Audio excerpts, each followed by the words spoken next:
Venkateswara gold తాకట్టులో ఉన్న మీ బంగారాన్ని విడిపించి కొనబడును. ఈ రోజు బాజ్పల్లిలో కూడా ఒక ఇన్సిడెంట్ బయటకు వచ్చింది. భార్య భర్తని గొంతు నిద్రపోతున్నప్పుడు. సో ఎందుకు ఇట్లా బయట ఆడవాళ్ళు ఇట్లా తయారవుతున్నారంటారు? ఆమెకే ఎఫ్ఐఆర్ ఉందో, కొత్తగా ఏ బాయ్ ఫ్రెండ్ తయారయ్యాడు. బాజ్పల్లి ఇలాంటి ఏరియాలలో కూడా అటువంటి మడకలు జరుగుతున్నాయంటే బాజ్పల్లి ఇప్పుడేం తక్కువ లేదు, హైటెక్ సిటీని మించిపోయింది బాజ్పల్లి. అటువంటి ఏరియాలలో కూడా అంటే అక్కడ ఇంతకు ముందు ఎలాంటి వాళ్ళు ఉండేవాళ్ళు అంటే కూలీ నాలి పని చేసుకొని బ్రతికేటటువంటి పేదవాళ్ళు ఉండేవాళ్ళు అటువంటి ఏరియాలలో. వాళ్ళలో మరి ఈవిడ ఏ కోవాకు చెందిందో, ఏ కేటగిరీకి చెందిన మహిళ తెలియదు. కానీ ఇప్పుడు ఏమి ఎక్కడ ఉండదు, ఏం ప్రియుని తీసుకొని పోయి ఏమేమి ఎక్కడ హ్యాపీగా బ్రతకదు కదా, వేస్తారు కదా లోపల నిజం బయటకు వస్తే. ఈ మొత్తం పోస్ట్ మార్టం చేస్తే అన్ని విషయాలు బయటకు వస్తాయి. ఈవిడ ఎక్కడ మరి ఎందుకంత అంత కర్మేం వచ్చింది, వదిలేయి వేరే ఊరు వెళ్ళి బ్రతుకు. ఎంతమంది చెప్పట్లేదు మీకు, ఎన్ని వీడియోలో చెప్పట్లేదు, చంపొద్దమ్మా, చంపి మీరు లోపలికి వెళ్ళొద్దమ్మా, లోపలికి వెళ్ళి మీరు అన్యాయంగా మీ పిల్లలకు, ఇప్పుడు ఆమెకు పిల్లలు ఉండుంటారుగా, ఆ పిల్లల్ని ఎవరు చూస్తారు? ఆయన చంపింది, ఆయన చచ్చిపోయాడు, ఏమని తీసుకుపోయి పోలీస్ స్టేషన్లో పడేస్తారు. తర్వాత ఈ పిల్లల్ని ఎవరు చూస్తారు? ఈ పిల్లలు అనాథలేగా, పిల్లలు దిక్కులేని వాళ్ళు అవుతారు. వీళ్ళని ఏదో స్టేట్ హోమ్ హ్యాండ్ ఓవర్ చేసుకుంటుంది.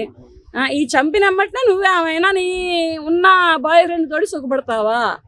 నేను సుఖపడే అవకాశం లేదు. తనతో నువ్వు ఒక్క క్షణం కూడా గడపలేవు. ఒకవేళ ఇది ఒక వారం రోజులు అట్లా కప్పిపుచ్చుకున్నా క్షణక్షణం భయం నీకు. ఎక్కడ తెలిసిపోయిద్దో, ఎక్కడ పోలీసులు వస్తారో, ఎక్కడ అరెస్ట్ చేస్తారో అని వాడితో కలవాలన్నా కానీ నీ గుండెల్లో రైళ్లు పరిగెడతాయి, రాకెట్లు పరిగెడతాయి. అటువంటి జనరేషన్లో ఇటువంటి పోలీసులు కూడా చాలా చాకచక్యంగా పట్టుకుంటున్నారు. ఇప్పుడు పోలీసులు ఒకరికి హ్యాట్సాప్ చెప్పుకోవచ్చాయా?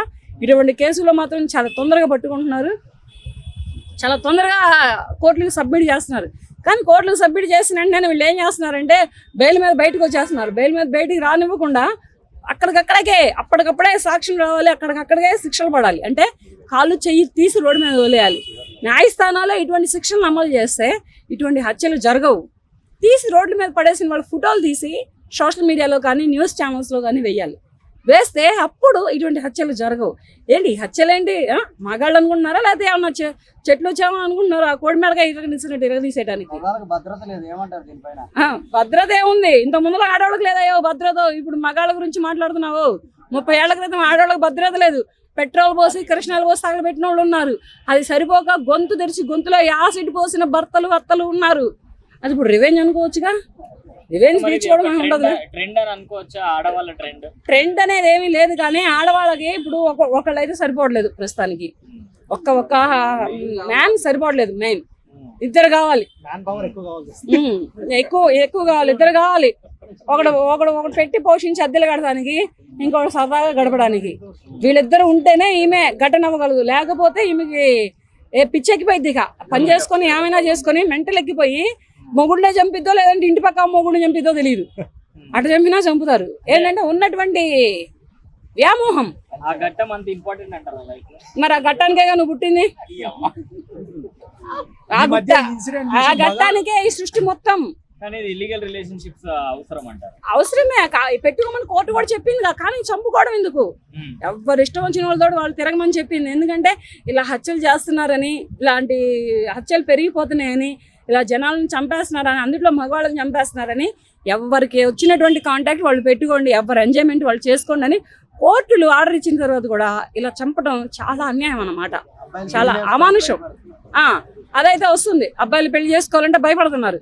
ఎందుకంటే అమ్మాయి వెనక మళ్ళీ ఏ బాయ్ ఫ్రెండ్ ఉన్నాడు అని. పెళ్లి చేసుకొని 10 ఏళ్ళు కాపురం చేసిన తర్వాత కూడా వీళ్ళు బాయ్ ఫ్రెండ్ని మెయింటైన్ చేస్తున్నారే. మరి ఇక్కడ లేనిదేంటో అక్కడ ఉన్నదేంటో తెలియట్లేదు. కానీ ఈ అబ్బాయిలు ఇప్పుడు ఒక భర్త స్థానంలో ఉన్నవాడు వేరే పురుషుడితో తిరుగుతుండే ఊరుకోడు. ఇక్కడ ఏ గొడవలు జరిగినాయి, ఆ గొడవలకు అనుగుణంగా వీడు చచ్చిపోతే మేమిద్దరం హాయిగా ఉండొచ్చుగా.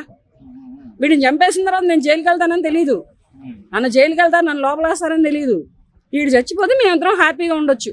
ఈ ఒక్క ఆలోచనతోటి ఇటువంటి హత్యలు చేస్తున్నారు అనమాట. క్షణికావేశం.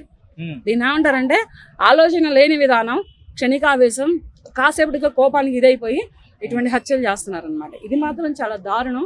అందుకని నేను చెప్పేది ఏంటంటే ఇప్పుడు ఒకళ్ళనైనా మెయింటెనెన్స్ చేస్తారు, ఒకళ్ళు సరిపోతే ఇద్దరినైనా మెయింటెనెన్స్ చేస్తున్నారు ఆడవాళ్ళు, నలుగురినైనా మెయింటెనెన్స్ చేస్తున్నారు ఆడవాళ్ళు.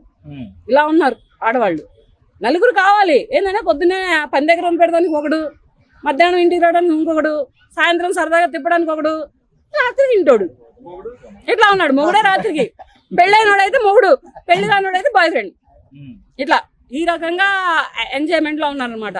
ఈ ముగ్గురుతో ఎంజాయ్ చేయనిస్తేనే మొగుడు, లేకపోతే వాడు వాళ్ళ కాటికే. సో ఇప్పుడున్న యువతకి ఏం చెప్తారు? పెళ్లి చేసుకోవచ్చు అంటారా, చేసుకోవద్దు అంటారా? ఏమో అదంతా వాళ్ళు ఆలోచించుకుంటే బాగుంటది. ఎందుకంటే ఈ మటర్లు ఎక్కువైపోయినాయి కొంత.